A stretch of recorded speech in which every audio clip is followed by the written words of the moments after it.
Buenos días y buenas noches.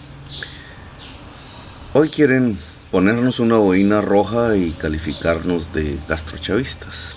Veamos nuestra opinión al respecto. Ante la desaparición de las guerrillas y la lucha armada en Colombia, las castas políticas corruptas necesitan urgentemente una nueva razón para el miedo. De eso depende su continuidad en el poder. Con la ayuda de los medios de comunicación más importantes, cuyos propietarios también necesitan del miedo para vender más noticias, han encontrado la nueva bandera que aterroriza: el gobierno de Maduro, su política económica, o como la han denominado últimamente, el llamado castrochavismo, aún con Castro y Chávez ya muertos. La estrategia consiste en llenar la conciencia de la gente con imágenes de un gobierno vecino que permita el odio, la indignación generalizada, y logrado el efecto, los dueños de la estrategia proceden a señalar a todos los que plantean un cambio en Colombia como imitadores de ese modelo del gobierno vecino en Colombia. Venezuela, como país petrolero, padece los problemas de la distribución de la renta y la crisis de la caída del precio del petróleo, pero amplificados por una pésima política económica. A esa economía dependiente de la extracción de materias primas que producen el cambio climático en el mundo y que acaban todas las ramas de la economía productiva en nuestro país, la he llamado economía raquítica y fósil.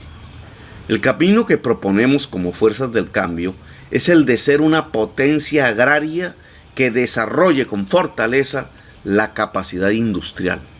Y para ello debemos alejarnos del carbón y del petróleo.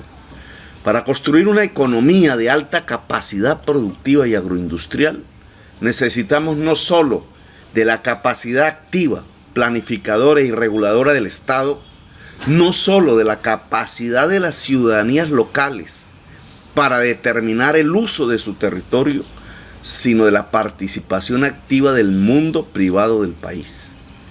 Financiar un proceso de industrialización no es fácil. Lograr una tenencia democrática sobre la tierra y el agua que nos permita usar su potencial productivo no es fácil. Y no lo puede hacer solo el Estado.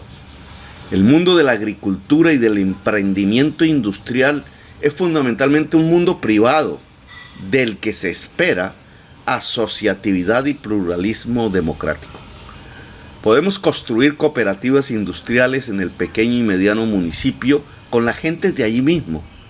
Asociaciones de trabajo para la economía creativa e inmaterial en las grandes ciudades. Podemos lograr asociatividad de los campesinos y campesinas en pos de su transformación en granjeros. Pero todos esos esfuerzos de crecimiento de la capacidad productiva pasará siempre por la libre decisión de personas que son libres e independientes del Estado. Como lo demostramos en Bogotá Humana, no expropiamos a nadie, no alteramos la forma de vida de la clase media alta de la ciudad, no molestamos a ningún oponente del gobierno, ni a sus expresiones políticas. No intervenimos sus comunicaciones o chuzadas, que llaman popularmente. Ninguna familia tuvo que salir del país por nuestra acción gubernamental. Bogotá Humana logró una ciudad que pudiera reconocer su propia diversidad cultural y política y social como fuente de riqueza. La diversidad fue nuestra consigna, la democracia multicolor. La Bogotá Humana no repartió simplemente rentas, sino sobre todo capacidades. Alimentar al niño y la niña en su primera infancia. Llevar al médico al hogar del estrato 1 y 2 de manera permanente. Llevar la música clásica y la cultura y todas las expresiones diversas de esa cultura y ese arte a la niñez y a los colegios. Lograr la inversión más alta en educación del país y de la historia. Sostener por justicia y deber moral al viejo. Lograr una movilidad que incluyera a los que tenían que caminar a la fuerza largas jornadas para buscar un trabajo o para trabajar. o hacer del agua un derecho. No son formas de repartición de las rentas que anulen las capacidades productivas. Al contrario, la educación, salud, movilidad incluyente, cultura y arte son instrumentos que incrementan las capacidades productivas de la sociedad. No solo disminuimos la pobreza como resultado de nuestras políticas y de manera sustancial, no solo disminuimos la desigualdad social a su grado históricamente más bajo, sino que Bogotá Humana logró la tasa más alta de ocupación laboral de la historia de la ciudad. Por eso no se puede equiparar nuestras propuestas económicas a las que se practican en Venezuela, y muchísimo menos la práctica que sustituye la financiación antaño del petróleo y sus altos precios, dada hoy la caída de su precio internacional, por la emisión de dinero para financiar el gasto social, lo cual provoca la hiperinflación. Nos interesa mantener una disciplina monetaria que garantice que nuestros esfuerzos se centren en el crecimiento real de la productividad de la sociedad colombiana.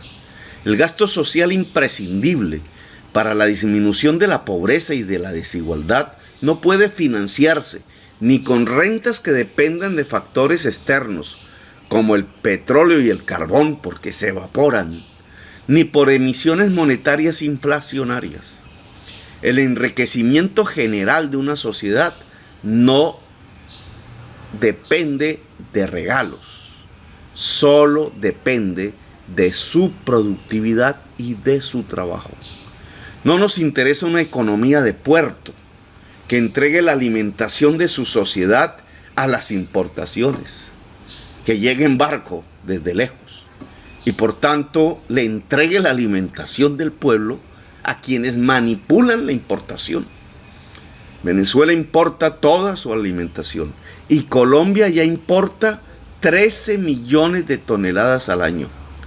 Nosotros, para convertir a Colombia en potencia agroindustrial y ambiental, como lo es hoy Costa Rica, debemos comenzar por reemplazar la importación por producción nacional, lo que implica no solamente un papel activo del Estado, sino muy activo de sus campesinos y campesinas, de las universidades y el saber, y de los y las emprendedoras que quieran producir alimentos.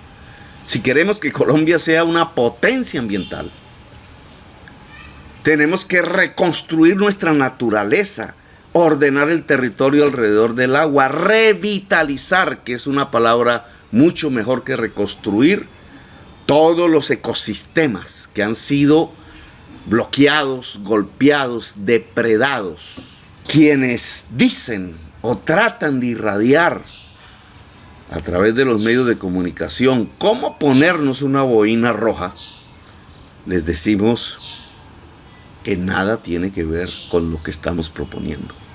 La democracia multicolor que proponemos para Colombia Humana es un cambio real del país que se medirá en que las personas puedan ser lo que quieran ser.